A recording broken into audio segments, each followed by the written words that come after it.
Back in It'll Make. Nah, that wasn't good enough. My fault. I gotta start that over.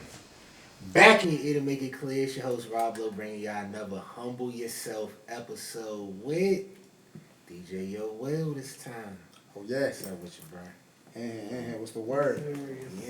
We in here. We ready? Open market, baby. Another interview with. Hold up. All right, so we got the DJ in the building. You always getting into the music, right? So I want to ask you a question. What music do you like to listen to? Forget what the crowd like to listen. What do you like to hear? At heart, I'm a hip hop and R&B head, straight up. 90s baby, okay. And I appreciate. And granted, like the boom bap stuff that I like, I didn't discover that until I was much older. Fast forward, being in entertainment, having a cater, me halfway. That introduced me to a lot of different sounds. Baile funk out of Brazil, you know, this Afro music, whether it's Afro beat or Mapiano, soca, like all that stuff. But to answer your question, hip hop and R&B, that's where my heart lies. So I'm gonna start rambling, but yeah, that's where my heart lies. But yeah, what I'm listening to, a lot of it is like more upbeat, worldly shit, just from different little pockets of the earth. Makes sense. Okay. So when did you start loving this?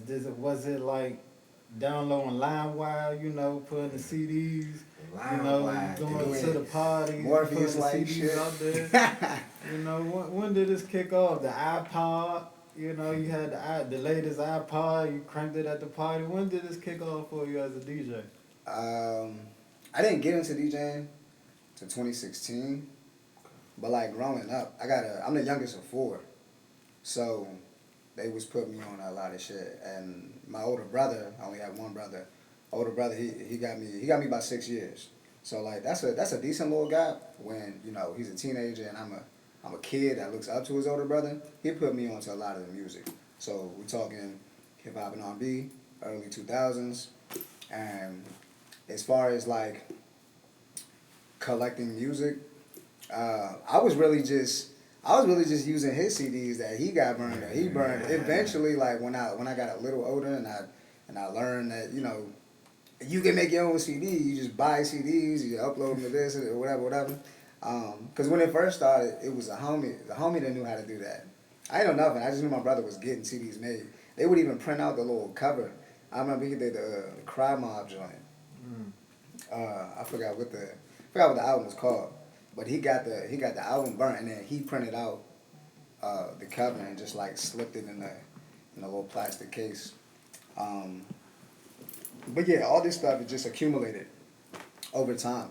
I didn't realize I really fucked with it till like years after actively doing it. Yeah, but out of love for hip hop and all the elements of hip hop, music, fashion, just the culture, all together. Been fucking with it just over time, just growing up, learning more of it. Cause you can hear hip hop, the term hip hop, and think that's a music genre. Or really, it's like nah, like there's more to it from the dancing, Lifestyle. the whole lifestyle. That's what I want to get into a little bit right now, because, you know, part of it is the fashion, too. Mm-hmm. You know what I'm saying? They see you with the bow tie, they see you with the glasses. Right. Explain how you got into your sense of fashion and how you like to dress, man. I ain't gonna lie to you. I guess I was one of them kids following trends, just like anybody else, till about maybe like 8th or 9th grade. That's when I started being curious about like other brands. Visually, I liked thick, bold lines, and my brother put me on to this brand called Johnny Cupcakes. Like, once you just going to the website, just seeing how detail oriented Johnny Cupcakes the brand was, it made me think that like, yo, having a clothing brand, like business is fun, because his story. I'm not gonna go into his story, but like. Everything he does is just fun.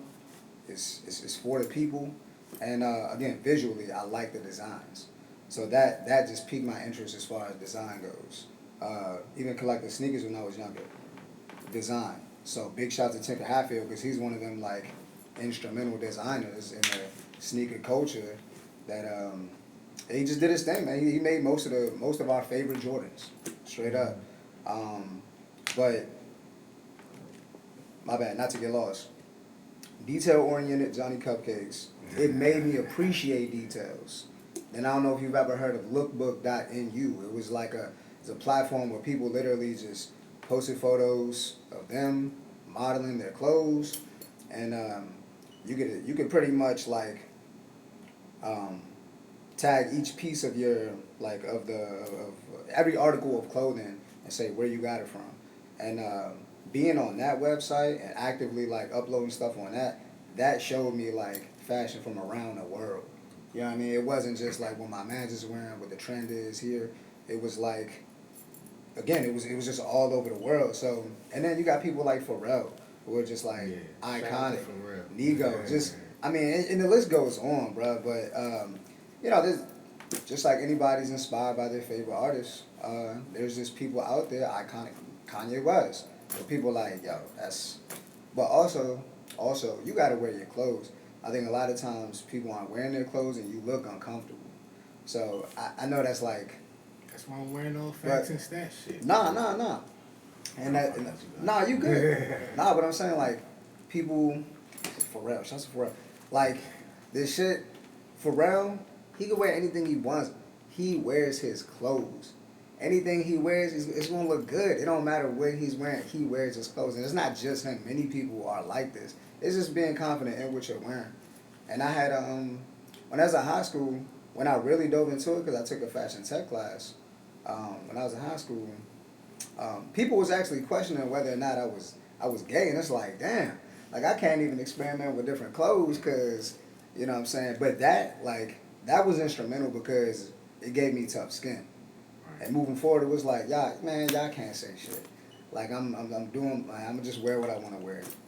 And people always gonna have some shit to say, bro. Always, but that shit called me slipping, cause like, look, in solidarity, like y'all I'm an ally, but it's like, bro, what?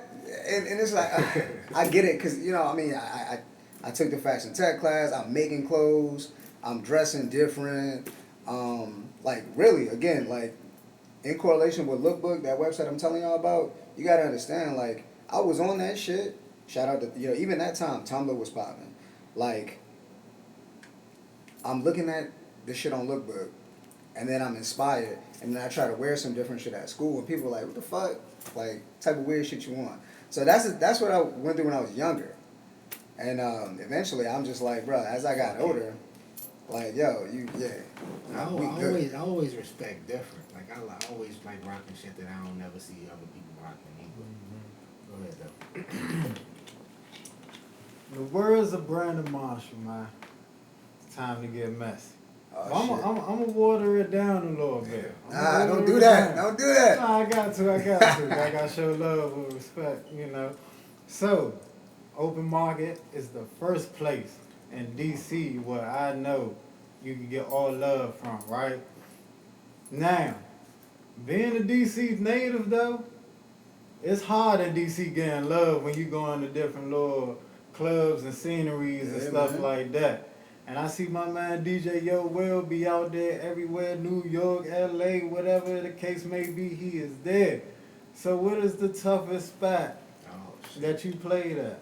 I'm gonna just correct you with respect. I haven't done LA, and I did New York one time, and I fuck with the vibe, but I'm still establishing here in DC. So like I got ways to go. I'm enjoying the journey.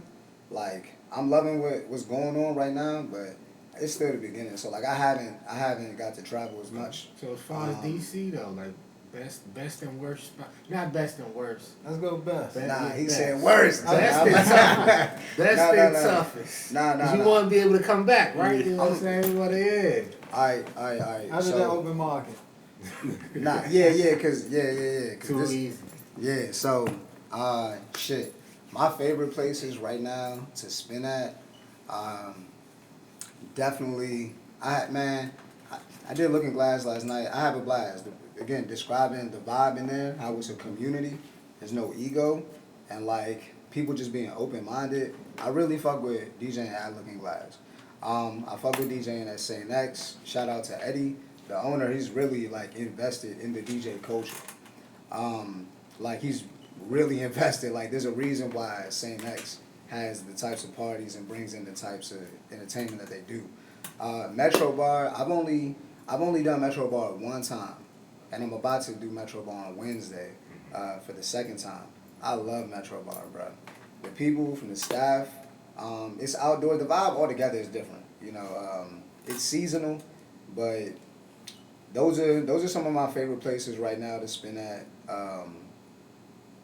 Metro Bar, St. X, and Looking Glass. Like actually, as far as the toughest place, 100% Nelly's. Again, It's right off of U Street, right? on the corner, it's the gay bar. It's the gay bar. Yeah.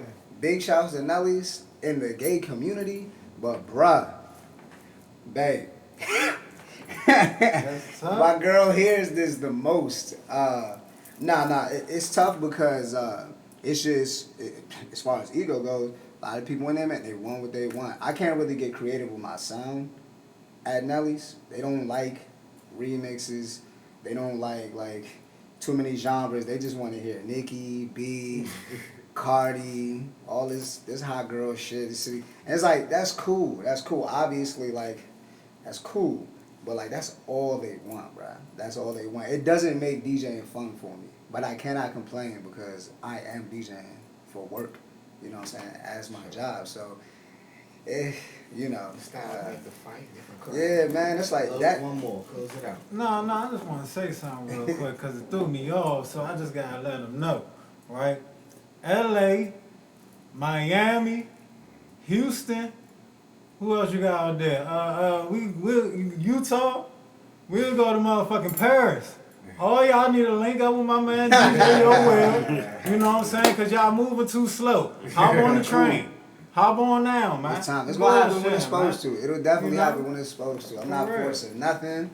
I'm enjoying the journey. And I'm gonna link with the people I'm supposed to. You know, Oh, yeah, in due time.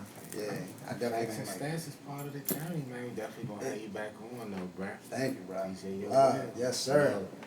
Hey. Ain't no fucking studios, man. Joints for you with love and flavor. You call yourself